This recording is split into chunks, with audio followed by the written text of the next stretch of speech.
Hello everybody, James here. It's Ask Dutch Anything, and that is Dutch there saying do it for the second time there. I didn't record the first one, but let's do the quick version of the intro before the internet crashes entirely, world over apparently. We can't get this sort of lined up, but Ask Dutch Anything is questions for dutch@gmail.com. That's the email you submit your questions to if you want to see your question in a future episode of the show, and so many of you do every single week, and we thank you for that. There is Facebook you can follow us on. There is Dirty Dutch Mantell with 2Ls at gmail.com for all your signed merchandise, like diplomas, like books, and possibly a hat or two if there's hats as well. Because this is going to be, once again, a very, very short version because we're recording this on a Thursday, and it's Thanksgiving Day, where Dutch is in the all of the United States, I guess, not just where Dutch is. We're doing a shorter version than usual. So, Dutch, here is the first question. You don't have Thanksgiving Day in the UK, right? No. Apparently there's a Canadian Thanksgiving, which I didn't realise until recently. In England? No, in Canada. Oh, what day is that? We don't care, but I was going to say same day, different. I don't know. I have no idea. And July the 4th is when we declared our independence from who? The Canadians. The English. Yeah, well, you asked me once. You don't celebrate 4th of July? It's like, no, of course we don't celebrate American Independence Day on the 4th of July. Because we were getting away from you guys. I know. Well, we don't celebrate Cinco de Mayo either. Well, we don't either. Only the Spanish people do that. Well, we should do. Apparently, the food's really nice. Yeah, I heard it was. So, but you know where they do celebrate that? Puerto Rico. Oh, it's a big, big party. Cinco de Mayo.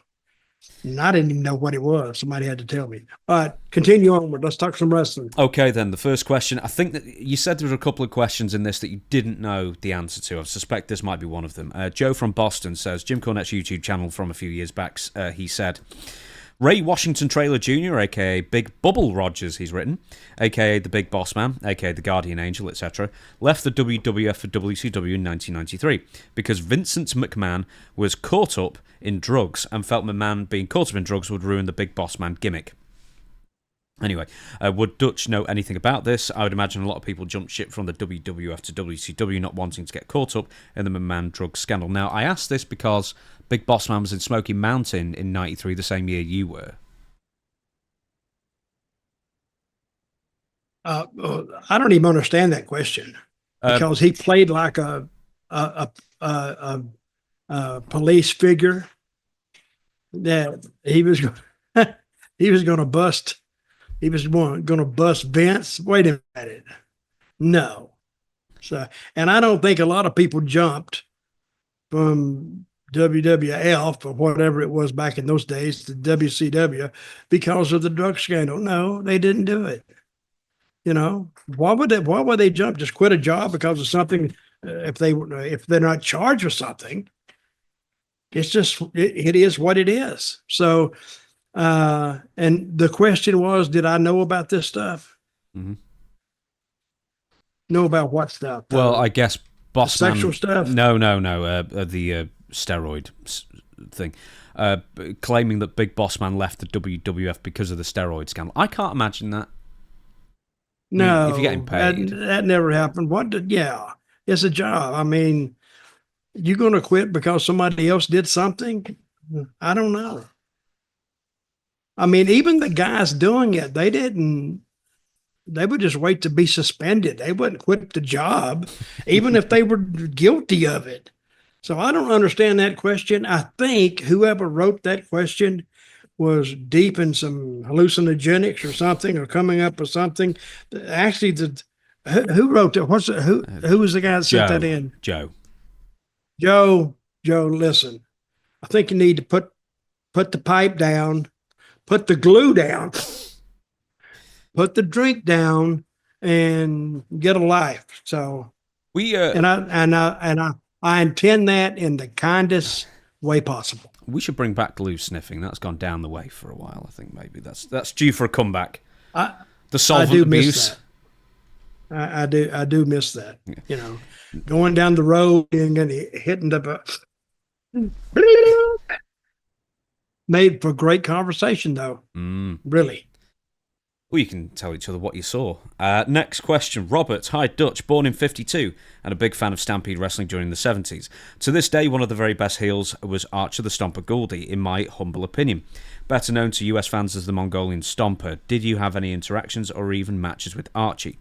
He was very convincing in his promos with announcer Ed Whalen. What can you share, Dutch? Wishing you improved health moving forward. Bob from Vancouver, that was.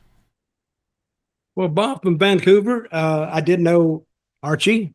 And I made a few events with him when he was in the Knoxville territory. What is it, Smoky Mountain? This is pre-Smoky Mountain days, but Ron Fuller owned it, and he had the Mongolian Stomper over there. Very impressive guy, especially for that era, and he was always in shape.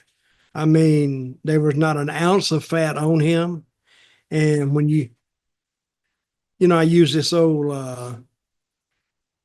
example. If you're walking down the street at night and you see somebody like the Mongolian Stomper walking at you, I think you would either cross the street or go back the other way or do something, because he what they say, walks the walk and talks the talk.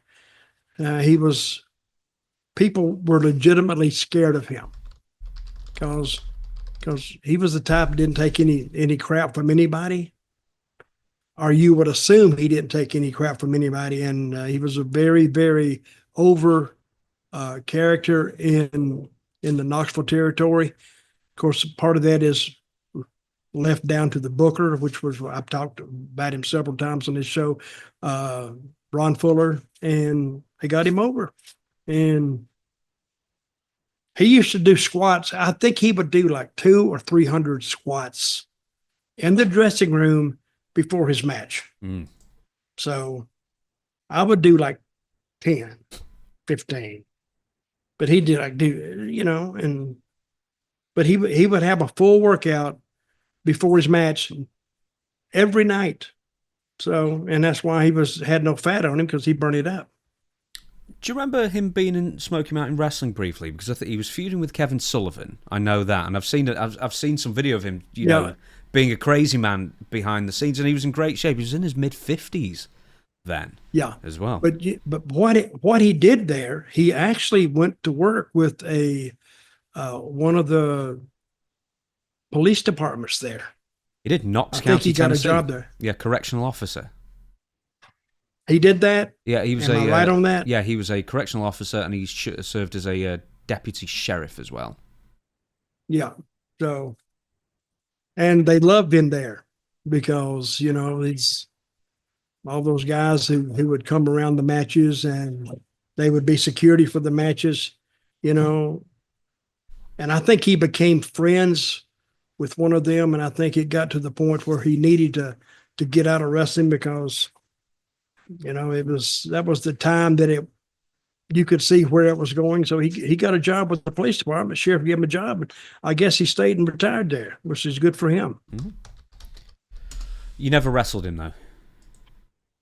No, I never wrestled him. No. I wish I had him, so I'd just go in there and stretch him. I'd take him down, turn him every which way but loose. So I'm just looking at his match listings. The last one, 1997, they think. Wrestling Jimmy Golden, in fact. So he was wrestling up until about 60 years of age or thereabouts. So yeah, very, very good shape. Apparently cycled up to 60 miles a day sometimes. So, physical fitness, a big thing in his life, and good for him. Wow, 60 miles a day. Mm-hmm. That's more than I do. Next question. Jimmy from Oklahoma says, hello, Dutch and James. I don't believe you have ever talked about the mid-90s WWF wrestler Tatanka. In his shoot interviews, he seems like an interesting guy and a great storyteller. By chance, does Dutch have any stories about Mr. Tatanka? Thanks. I don't have any stories. I only met him once. You're in the company with him for a year. You just never crossed paths, really? What company was I in? WWF. And I think he was in and out. Or it was me in and out. No, he'd been suspended. He'd been suspended for a while. Oh, and then, yeah, because he was a bad boy. Now the theory is that he got blamed for something Jimmy Del Rey did. Jimmy Del Rey did something and Tatanka got blamed for it. Okay, so the story is some girl got gimmicked, as I'm sure a lot of people out. Basically, something plopped in a drink, and they shaved her head. Only half of the head. I was there that night. Okay, now I'm glad you told me this because it happened. I think somewhere in South Carolina, Charleston, South Carolina. I think because I remember I was in this hotel, and who was coming down the hallway, and they said, "Man, you need to go down to room so and so, and this, that, and the other." And this girl's in there. And when I heard that, I immediately turned and went back the other way.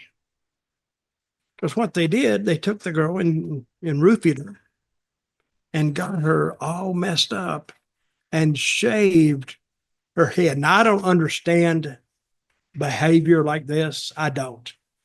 But I'm sure this is where this is coming from and what Tatanka got blamed for, I think. But so I didn't think any more about it. I just went back to my room, locked the door. But the next morning I went down to the lobby and I'm standing there and this girl walks in and she just had on like a bathrobe type deal. She's barefooted and half her hair is missing. Brother, I looked at her and now I think you didn't have to tell me what happened because I'd already envisioned that something happened. It had to be the wrestlers, had to be. And and some of the people behind the desk went over there to help her and they called the police and all this. And I never knew what happened about that. But you're saying that he got blamed for that? So okay, so Kevin Nash has publicly, I don't know, accused but suggested it was Jimmy Del Rey, but somehow Tatanka just ended up in the wrong place. No, I heard it was Jimmy in wrestler speak, behind the scenes, behind that fourth wall. Yeah, it was Del Rey. So, and I'm not talking ill of the. He's passed on now, right? Didn't he pass away? Yeah. I'm not speaking ill of the dead, but hey, just because they're a wrestler doesn't they need any kind of protection, and he shouldn't have done that.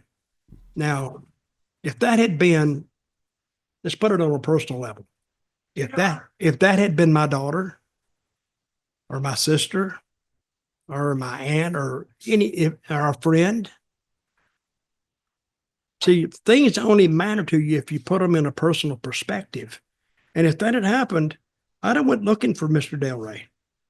And down there in South Carolina, people were crazy anyway. Damn wonder he didn't get shot. But anyway, I hate that happened, and I hate somebody in my business or the business I was in then was responsible for that. Okay, so what did Kevin Nash do? No, he was just recounting the story, and he said Jimmy Del Rey was most likely the perpetrator. You've told the story about Marty Jannetty on the flight, so I don't want to sort of recount that one. That's on the YouTube channel, by the way. But how common was it? Because I know, the Bulldog would do it probably to himself. Dynamite Kid would do it to himself and others. Fuji, everybody else. It just seemed almost like commonplace there. Well, you could never leave a drink alone. No, not necessarily. That's not a wrestling thing. That's just a thing. I mean, they'd roofie women everywhere. So, but it wasn't necessarily just a wrestler thing. It was a thing, period, in society. So, which I always felt it was horrible that happened. And if, like I said, if it's something happened to my friend, my sister, my daughter, whoever I thought did it, I would have to go see them, and we'd have to talk it over. Did Jimmy Del Rey have a reputation for this? I think I've asked Dr. Tom, and he was just like, "Man, I can't tell you most of the stories about Jimmy." No, Jimmy did have a reputation, and Tom is another one. I I couldn't imagine him participating in that at all. So I don't think he wanted. I think he had Stan Lane as a partner one time, and they were fine. I think Tom was fine with him, but when Stan left, I think I may have this wrong, but I think when Del Rey came along, Tom, I don't think he got along that well with it. We'll move on. Corey has written in and says, "Hi Dutch, recently Hornswoggle, as he's written it, signed a WWE Legends contract. Do you think WWE just gives those out now? I wrestled for Hornswoggle for years, but don't think he's a legend. Thank you." Corey from Wisconsin. Well, he probably is a legend because he made a pretty big impact on the TV, Hornswoggle. Yeah, and I think him getting a legend contract is great for him. And they can send him to represent WWE anywhere. And I think he's a pretty good representative of them. And it shows support for the vertically challenged part of our society. And Hornswoggle is a pretty good guy. Mm. I don't know him that well, but I think he's a pretty good guy. Okay, next question. Matthew says, "Hello, Dutch. In your final WWE run, were you on the roster as A-Train Matt Bloom, who I thought was a great talent and an excellent worker that got saddled with bad gimmicks and many names such as Prince Albert, the Hip Hop Hippo, A-Train, and Giant Bernard in Japan, Lord Tensai, Sweet Tea, and Jason Albert when he was on NXT commentary in 2014. All these multiple name and gimmick changes in the first 5 years really hurt him, I guess. What are your thoughts on Albert, Matt Bloom, A-Train, Giant Bernard, etc.? Well, since he had so many names and so many gimmicks, they may have been similar to each other. But yeah, you can't get anything going like that. I mean, you got to get something and kind of stay with it, or at least don't get so many. And that probably hurt him in the long run. He's a huge guy anyway. He weighs like 350, I guess, maybe more. But and they were looking for something that would catch on, but they never got it. They never hit on it. Big guys. What's the best for big guys? Instead of being big, is just have a big personality. Like Dusty Rhodes. You take a look at Dusty Rhodes. He just looked like a big. If he just got in the ring without his, dusty talk, he'd just be a big fat guy. But the people liked his dancing and liked this and liked the way he talked, and that's what got him over. So, when you put him in the ring with guys that are all cut up, it looks like a mismatch. But the people are solidly behind Dusty because they liked him. So, but a guy like Prince Albert or whoever you were talking about, mm-hmm. They were beating their head against the wall trying to get something that fit and never found it, but hurt him in the long run.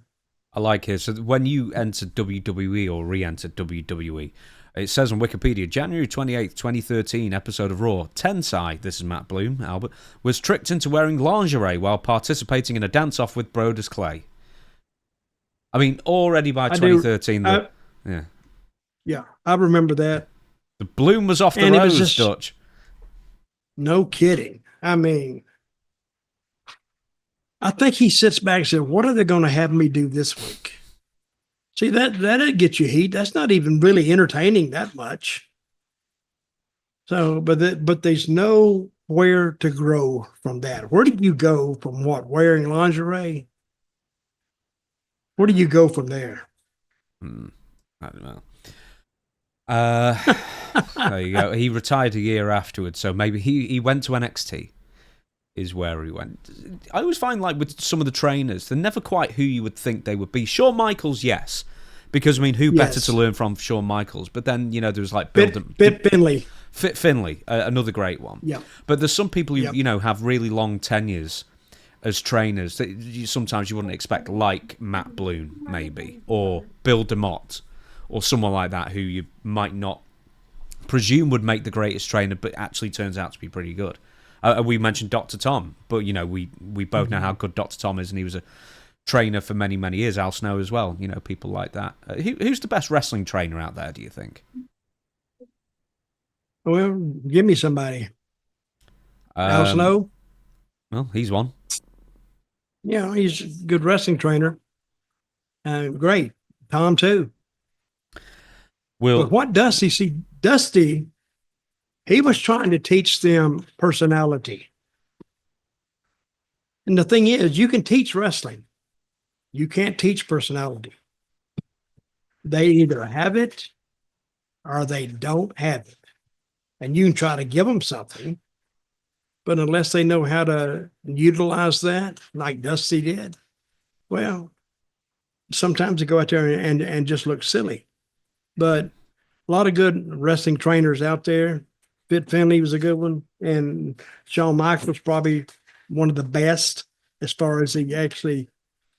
But I think what Shawn teaches them is how to look, how to take your match, put it together as a whole, then break it back down into segments. You know, he looks good as here, and then he gets in trouble. The baby face gets in trouble, and then something the heel can miss later on. Now he starts to come back. This, and they'll take a 15-minute match and they will dissect it down to the start, the middle, and not the finish, but the start of the finish and the finish. So that's what, and then what they're supposed to do is give it back to the agent to see if it passes the smell test. And if he okays it, then they go with that. So what happens if two guys go in the ring and mess up? Sometimes it's not the guys getting their asses chewed out. It's the agent. So next question from Adrian: who got the most poontang in wrestling history? I cannot believe you asked that question. Yeah, I can't believe somebody asked that question. Well, I'm going to tell a little story here. Okay. Who told me that? Raven told me this. Raven told me they had contest in Oregon. Who could get the most? And I forgot, but he said this went on about a year. And he said it got down to, I mean, they were taking the 300 pounders. They were just trying to add. So they're just going to super just trying heavyweight. Oh yeah, they were just trying to add to the number because they got really it got serious. How many females they could get? So and Raven told me, he said, "Yeah, sometimes we got some real dogs. Hey, we were padding that figure." And yet they had to have more than just say, "Oh, I did this, I did this." They had to have, I forgot what they had to have, either kind of a picture or something that proved it. And I forgot who the next runner up was. I think it was Matt Bourne, maybe. But maybe it wasn't him. But Raven was definitely one of them. Yes, I believe he put up some impressive numbers back in the day. I also believe that between Raven and a couple of other people, I won't mention their names, they pretty much slept with almost every woman in the business at one time or another. Well, now who would that be?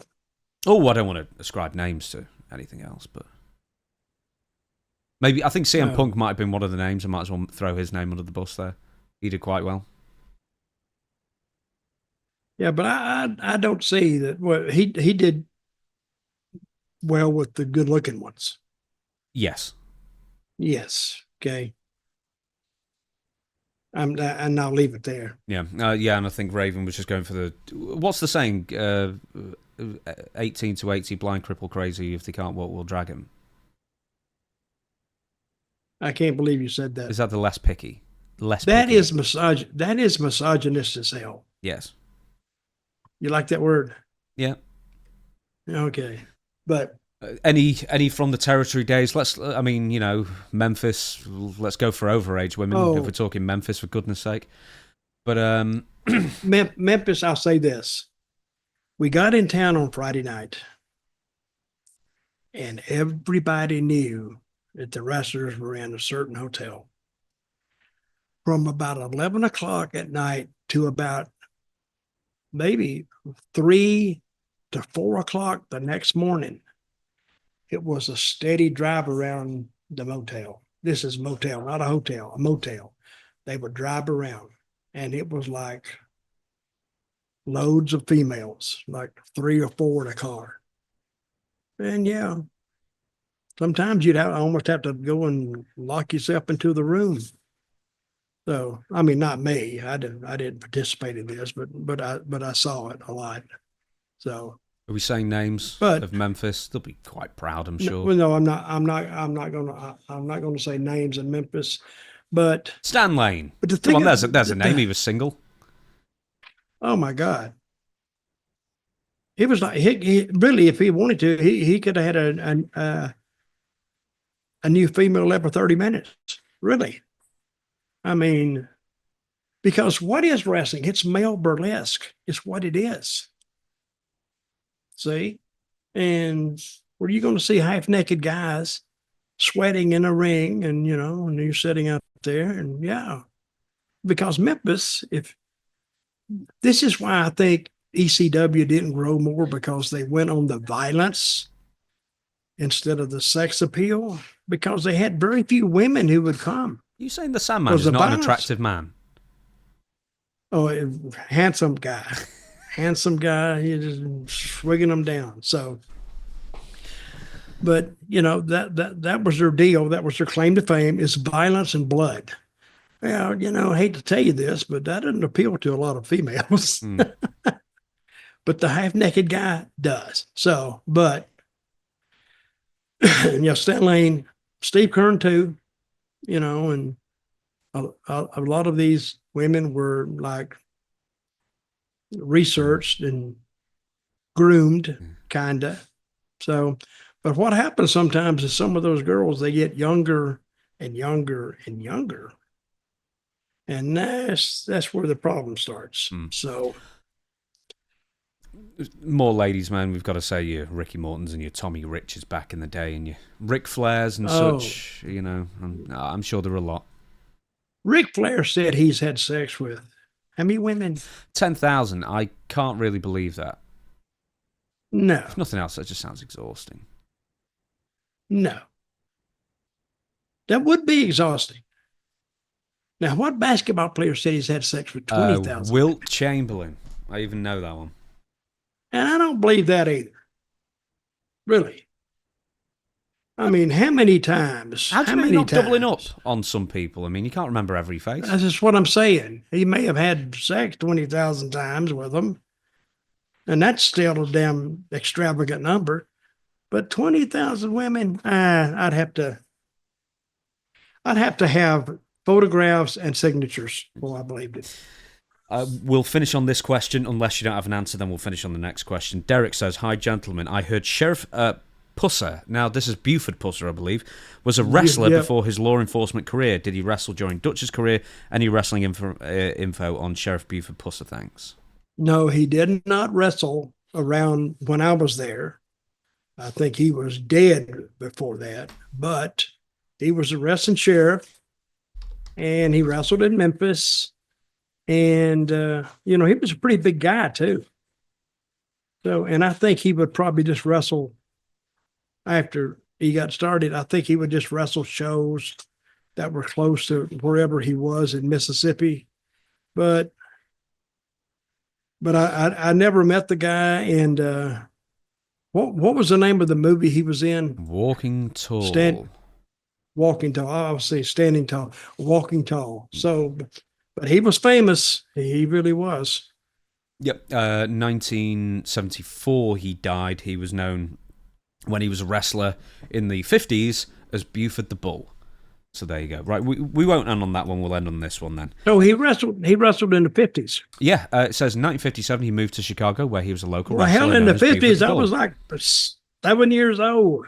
I was going to say, like, you got in the business full-time 72 and he died in 74, so he was unlikely. So I missed him.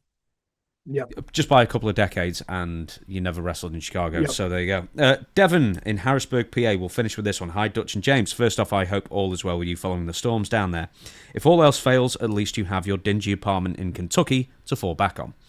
Regardless, we're never going to get over that MJF quote. We like it. No. But that was a great line. I thought he lived in some dingy apartment in Kentucky. Great line. But I see him. I'm gonna say I had to laugh at that line. It was funny as hell. Regardless, I have a quick question for you about Cody Rhodes. Undertaker on his podcast has said a few times that Cody is a good face, but he has far more potential as a heel. I was just wondering what your take on this was. Does Cody have more potential with a future heel run in the WWE? Also, could he ever turn heel at this point? Or is it another John Cena situation where merchandise sales are more important? So Cody's a heel. I don't see him as a heel. I really don't, because, if you watch Cody going to the ring, he's all shaking the hands of the little kids, and he's always doing stuff with kids. And it's hard to take a guy like that and make him just a wholesale heel, because it don't work. Plus, now we got to throw the merchandise in there. He's the number one merchandise seller, and they're not going to jeopardize that just for the sake of selling a few tickets and selling a few pay-per-views, because the merchandise goes on and on and on and on. The pay-per-views, after a while, if you're in the main event pay-per-view, after a while it gets tiresome. I would leave him like he is. If you have success, don't try to unsuccess yourself right off the bat. Let him have his run, and then something happen. And if you really think about it, and he may be a heel in one program, and that was it, I'd get rid of it. Okay, on that basis, we're going to shut down the show. So, as once I said, again, Thanksgiving, it's going to be a short one. I can hear clattering and talking in the background now. So, and I hope, it is Thanksgiving here. Hang on a minute. Dutch is just telling everyone to pipe down while I do the outro. Yeah, I'm telling them to pipe down before I go over there and hit them in the head with a turkey leg. That's fine. Well, you have to go. Well, uncook it, then it'll be harder. Right. So on that basis, everybody, thank you so much for tuning in. We'll be back this Friday. In fact, Storytime with Dutch Mantell. Once again, if you want your question for future consideration for a future episode submitted, then you do it via questionsfordutch@gmail.com. But until Friday with Storytime, Dutch, we the people. We the people.